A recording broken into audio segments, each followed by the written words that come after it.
Welcome back everyone. For today's video, we are going to be taking a look at an epic Blitz match which was played today on January 4th of the great year 2025 on the site chess.com, featuring the 5-time world champion Magnus Carlsen and speed demon and perennial online superstar Daniel Naroditsky. Now, the reason that we're talking about this match is that today there was also some very big news in the world of chess. Luckily, it's not drama related, with Magnus Carlsen marrying his girlfriend Ella Victoria Malone in a ceremony in Oslo, Norway. So Magnus got married today, but he's back at it in the evening, playing the great game of chess that he loves so dearly. And let's jump right into the action. So we have the match between Magnus and Daniel. They are playing a classic 3+0 format, meaning that there is no increment from move number 1, and let's see how it goes. So we're going to pick it up with the first game of the match, and it starts out with the move e4. We get the move c5. Magnus goes knight f3, and now we get our first surprise with the move knight to f6. Now this is what is known as the Nimzovich variation within the Sicilian. Black develops his wrong knight here, trying to go for a quick cheese by winning this pawn on e4 potentially. Now, this has been played by some very strong grandmasters, including Jan Krzysztof Dudov from Poland and Grandmaster Shahryar Mamedyarov from Azerbaijan. In more recent times, it's also been a mainstay of the strong Vietnamese grandmaster Minh Le Tuan. So we get knight f6, and now Magnus plays move e5. Now, it's also worth pointing out that it's clearly apparent that Daniel did prepare this for the World Blitz Championship, and that's one of the great things when you play Rapid and Blitz, is that you can come in with some systems like the Nimzovich, which are perhaps a touch dubious, but if your opponent is not super prepared for them or very familiar with it, you can actually get into the middle game very quickly with a completely playable position. So Daniel clearly prepared this for the event, and now we get to see what he has in store. So we get e5, knight d5, Magnus plays d4, we get takes, and now we have the move c4, trying to attack the horse on d5. Now it's a little bit similar to Aliekin's defense. If we go back to move 1, black can bring this knight out very early, and white can try to harass the knight immediately by pushing the pawns to e5 and c4. So back to the game. We get the position after c4, and now Daniel plays knight c7. This is where he's very thankful that the classic glitch move end peasant is not a required move, because if Daniel were required to play end peasant with pawn takes pawn after queen takes knight, it's already spaghetti-o time. You're missing the horse from the start of the game, and you have 2 pawns in return for the horse, but this is just a losing position. So we get the move knight c7. Magnus plays knight takes pawn, and now we get the move knight c6. What Daniel is trying to do here, develop the horse, offer the trade of D's knights, but also attack the pawn on e5 at the same time. So Magnus trades the horses, and now he plays move knight c3, and here we get the move g6. Now you'll already tell from the evaluation bar that it looks like Daniel's opening has worked tremendously well. He's a little bit better, and all that preparation they did for the World Blitz Championship is paying off. I would also be remiss if I did not mention that I played a match against Daniel last night off stream, which I did win by a score of 11-3, but he did play this Nimzovich variation of the Sicilian, and generally speaking, I was actually not better out of the opening. So we get g6. Magnus goes bishop e2, we get bishop g7, and now we have the move bishop f4 to guard the pawn on e5. Daniel plays knight e6, we get bishop g3 to not hang this bishop on f4, and now we have the move queen c7. Magnus goes f4 here so that the pawns will support each other, and the bishop guards this one, and now we got the move d6. Now this move is a fairly serious error from Daniel when he plays the move, but keep in mind this is a blitz game, and also when you look at the time usage, when it comes to Daniel Naroditsky, when he's trying to play slowly, it means he's trying to play perfect chess, and here he doesn't want to fall too far behind on the clock. He's already down 15 seconds, and so he plays move d6. Now this move is very logical here, because when you look at the position, this fianchettoed bishop on g7 is currently walled in by the pawns. There is no scope available, and after d6, after pawn takes pawn and pawn takes pawn, now you figure you have this nice long diagonal for the bishop, and you're doing very well.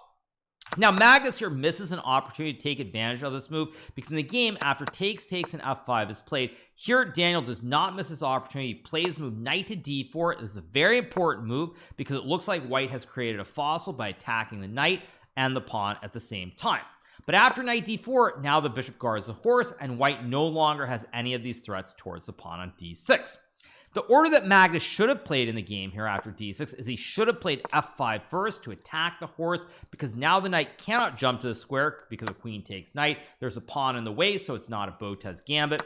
And if black were to take, now after takes, queen b6 and queen d2, white is very slightly better due to this very nice wooden shield on d6, which prevents the black king from castling out of the center of the board. Instead, we get this position with f5, and now Daniel plays knight d4, Magnus trades on g6, and now he castles the king. Here we got the move castles here. This move is a very slight inaccuracy. Knight to f5 would have been stronger here because now you open up the scope for the bishop again, but you also put massive pressure on the bishop. There's bishop d4, queen b6, even rook b8, and all these very serious threats combine to give black a big advantage. And one sample line is bishop f2 to stop the fork of the queen and the rook. But now after d5, suddenly there's a massive mating threat towards the pawn on h2, and after h3 and d4, the computer already says that black is close to winning.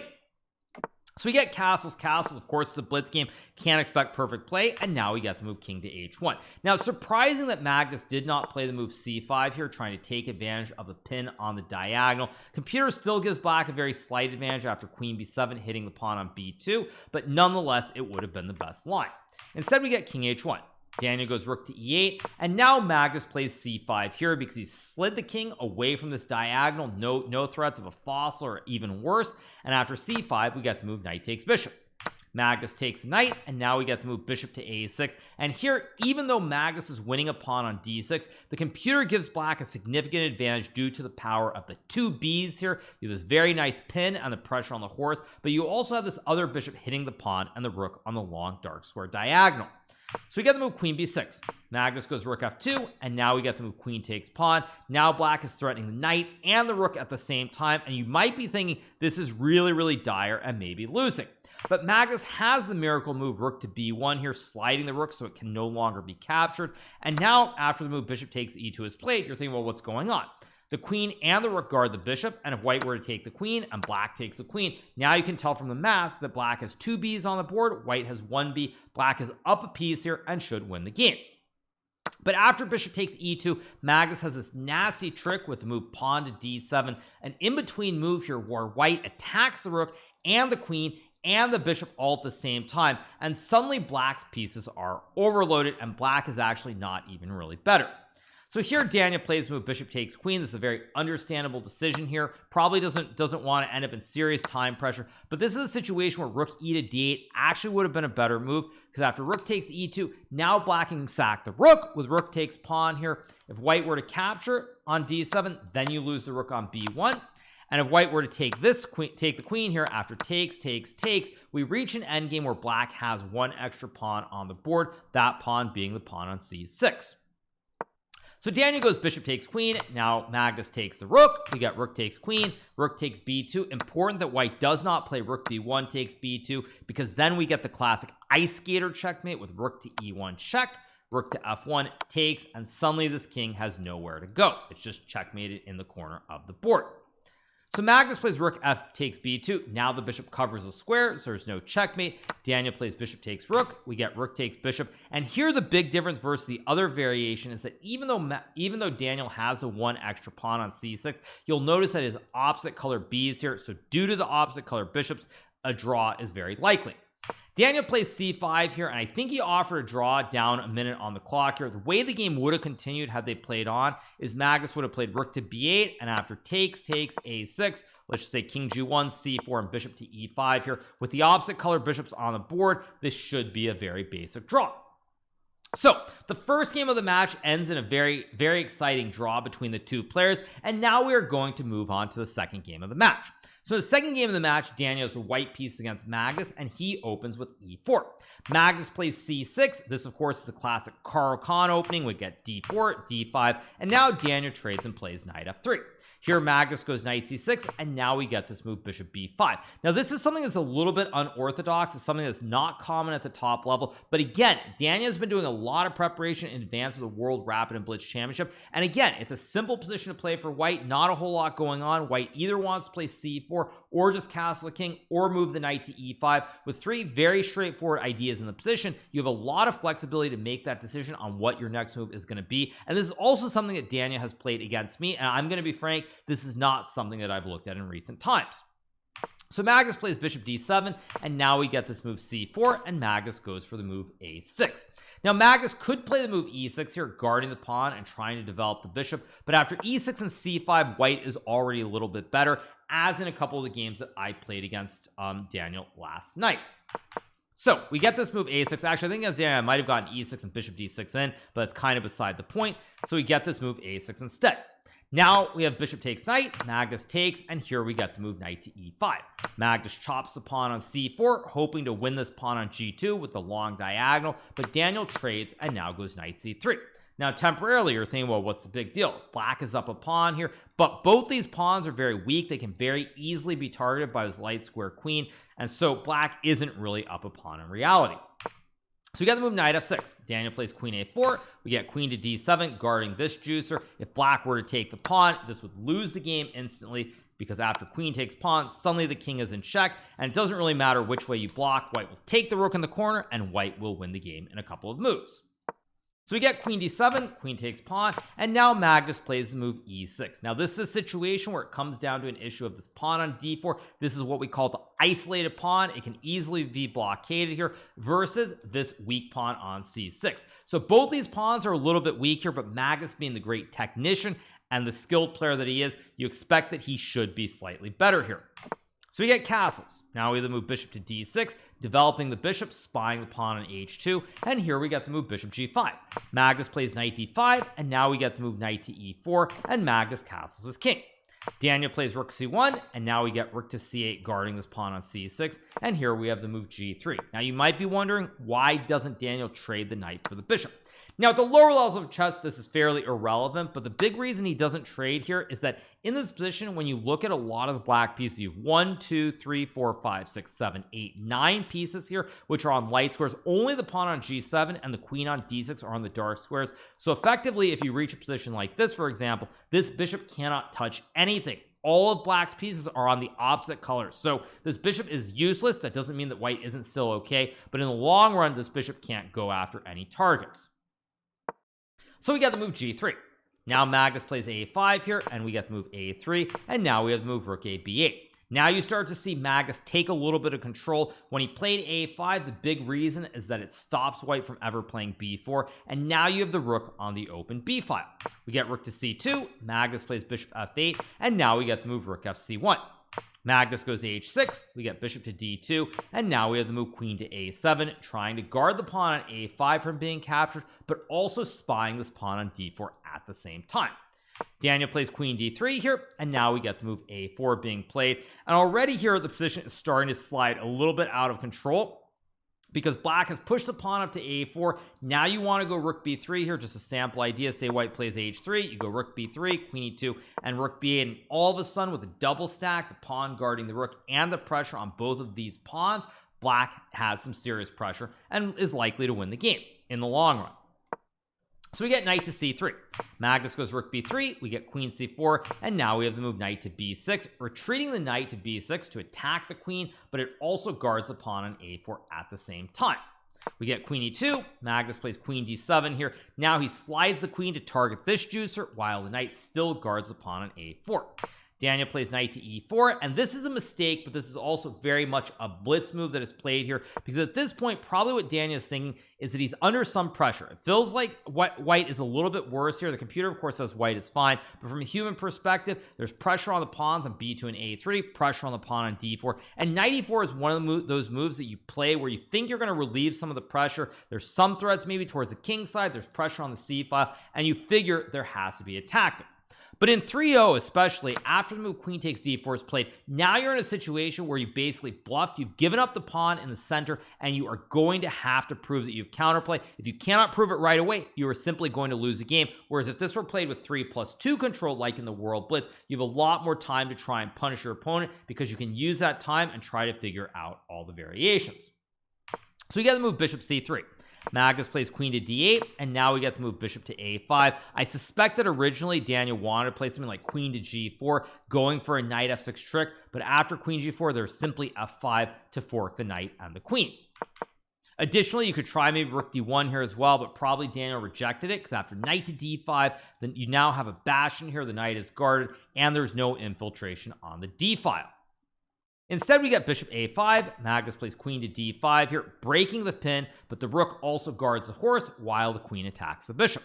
We get bishop c3. Now Magnus plays queen b5, and here Daniel plays the move queen g4, and this is a blunder after which there is no coming back. Now it's a move that's completely understandable here. You've lost a pawn in the center of the board. You feel like you're not doing very well, but what's amazing is how computers can basically laugh and play quiet moves like queen to f3, ignoring everything here, because now there's a very serious threat. Let's just say black plays knight a8, where maybe you can even go for a knight f6 trick. I guess here black actually can sack the rook, so it doesn't apply, but let's just assume the rook were somewhere else. This double A battery could be very dangerous, but also here, let's just say black plays rook e8. Now white has knight to d2, and out of nowhere, this great rook on b3 is simply trapped. There are no squares available. You're going to lose the rook and likely the game as well.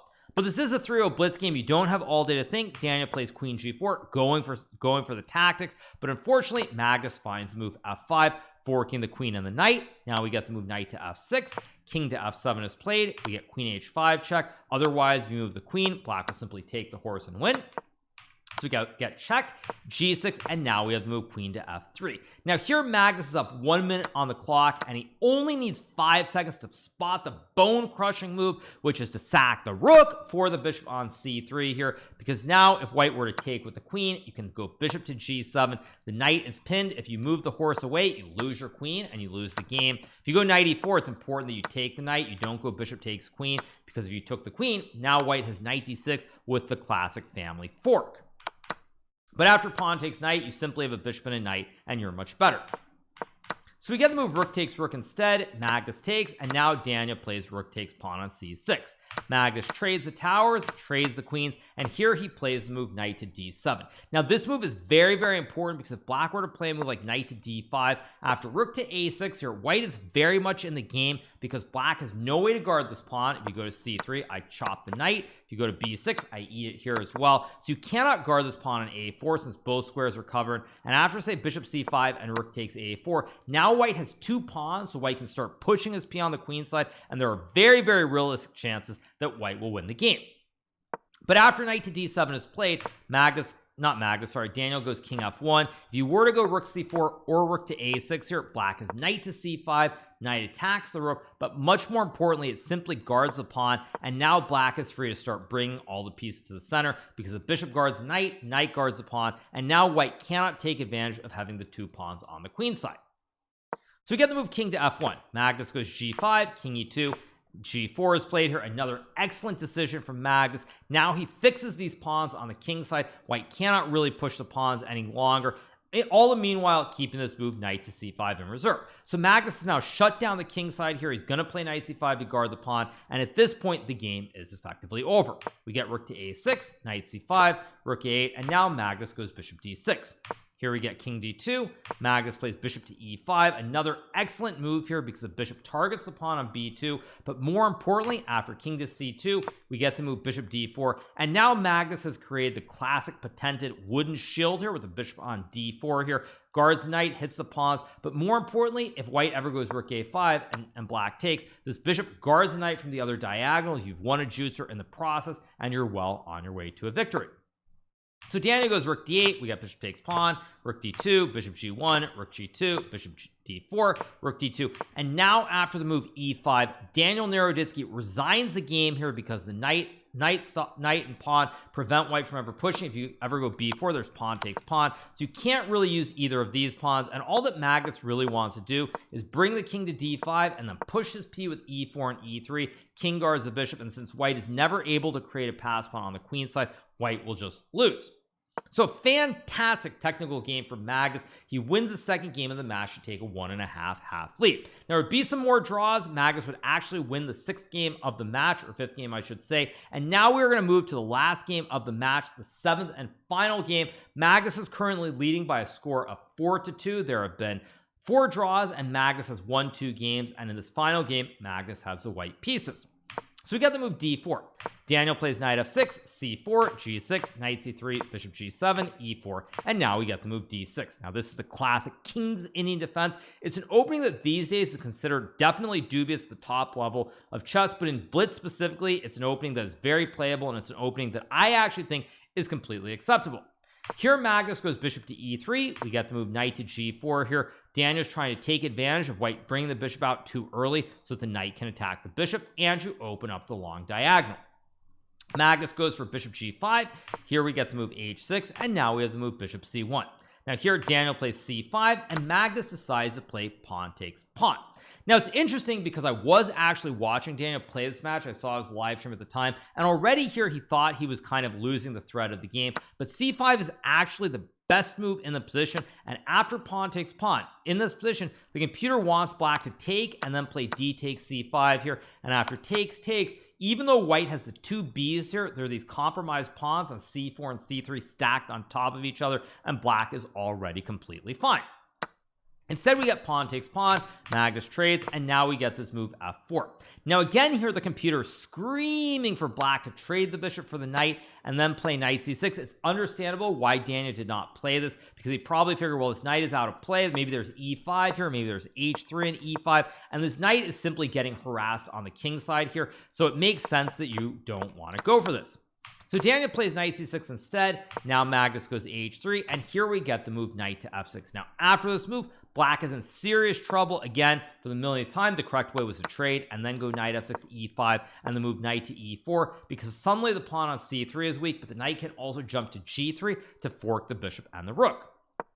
So we get knight f6. Magnus plays bishop e3, attacking the pawn on c5, and Daniel plays b6. Now Magnus castles the king, checking black's king in the process, and we get the move king c7. Now we get e5, knight to d7, and here Magnus plays move knight to f3, developing his horse towards the center of the board while trying to finish it by moving the bishop or the knight on the next turn.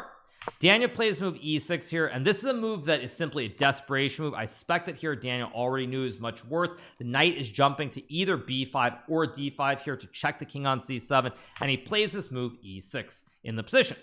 Now we get knight to b5, king to b8, and here Magnus plays move bishop to d3, an excellent move here. Knight to d6 would have also been good to attack the pawn and the bishop, but after bishop to d3, you keep this move in reserve while developing your bishop and trying to put it on this very nice diagonal to target the knight and the rook in the long term. Here Daniel plays g5, and this is a move after which there really is no coming back, but already here it's very hard to play, especially knowing that you're in a much worse position. You can't afford to let your clock run too low. The correct line would be a6, and after knight d6, knight to d8 here, knight guards the pawn, and now after bishop e4 and rook to a7, at least temporarily you're holding the position together. You are of course very passive, you have all your pieces on the first two ranks here, but it is an endgame, so there are some chances to survive. But instead we get the move g5, and now Magnus plays bishop e4 here. At this point you could almost resign. The big issue is that now if you were to move the knight, you're going to lose the rook in the corner. If you go bishop b7 to guard this knight, then you lose this knight in the game. So at this point you're going to have to give up some material. So Daniel plays knight to a5. We got bishop takes rook, and now we get the move knight takes c4 being played. Daniel could have played king takes bishop in the position, but if you take after knight to d6 takes, the knight guards the pawn, attacks the pawn on f7, and the bishop and the knight here also guard this pawn on e5 in the position, so black is just hopeless, completely lost. So we get the move knight takes c4 here. Daniel's trying to go for some counterplay by attacking both of D's bishops at the same time, but now Magnus plays bishop c6. We get knight takes bishop, and here Magnus sacks the rook. With bishop takes knight, we get knight takes rook and rook takes knight. Now at this point you'll notice we're in an endgame. It's very clean here because Magnus has 3 minor pieces, Daniel has 2, and the rest is basic technique. So we get bishop b7, Magnus plays knight d6, we get takes, rook f8, and now we get the move bishop takes e6. Now here black has 1 pawn for the piece, but it is way too little in this position. It's an endgame with limited material. Also most of the white pawns here are on the opposite color of the bishop, and black has no chance to ever create passed pawns. So we get rook e8. Magnus plays rook d8. This is a very stylish move here because after takes, black cannot play bishop takes pawn because of knight c6 forking the king and the bishop, and after here takes here, check takes, white is just winning with the knight and the outside h pawn. So we get king c7, Magnus goes knight f7, and here you'll notice the knight guards the pawn, but the knight and bishop also shield the black king here, so this black king can never get close to the center. So we get b5, Magnus plays bishop d5, we get king d7, e6, king e7, and now we get the move b3. Here we have a5, Magnus plays king c2, bishop a1, and now we get the move a4. Now at this point, it's really nice to note that all of Magnus's pieces are on the opposite color here. So the one remaining force that Daniel Naroditsky has, this bishop on a1, cannot touch anything. It cannot attack any of white's pieces. Literally every single white piece here is on the opposite color of this very, very sad bishop on a1. So it's just totally hopeless. We got takes. Daniel goes bishop g7, we get king d3, bishop to f8, and now Magnus goes king c4, we get king f6, h4 is played here, and now we get to move king g6, and Magnus plays knight e5. Now h4 is an unnecessary move. King to b5 would also be good enough, but I suspect that for Magnus, he was just trying to finish the game as quickly as he could. So we got h4, king g6, knight e5, king h5, and now Magnus plays the move bishop to e4 here, and Daniel plays bishop d6. Now, if black were to take the juicer on h4, there's knight g6, forking the king and the bishop. You take the bishop, you push your p, get a queen, and checkmate in a few moves. So we get the move bishop to d6, Magnus plays knight g6, and now we get the move bishop c7. Now, what's really sad about this position is if black were able to actually, how do I set this up? I'm trying to figure out the correct way. If black were somehow able to, trying to figure this out exactly. Say you were to get this position, for example, where black has no moves left, you'll notice that this is what is stalemate here in the position, because black simply cannot move anything. The pawns can't go anywhere, so this would be the end of the game, and it would be a draw. So if black could somehow give up the bishop, it's a draw, but unfortunately Magnus does not have to capture, so we get to move bishop c7. Now we get to move e7 here. Magnus is pushing his p up the board. Just to show you a sample line, Magnus would queen the pawn, and then move this queen, followed by queen to g4 checkmate here, ending the game in 3 moves. So after e7, Daniel resigns this game, and Magnus wins the match by a very dominant and commanding score of 5-2. Now, Daniel did have some chances in a couple of the games that he drew, but Magnus finishes it very cleanly. They draw 4 games. Magnus wins the other 3 games.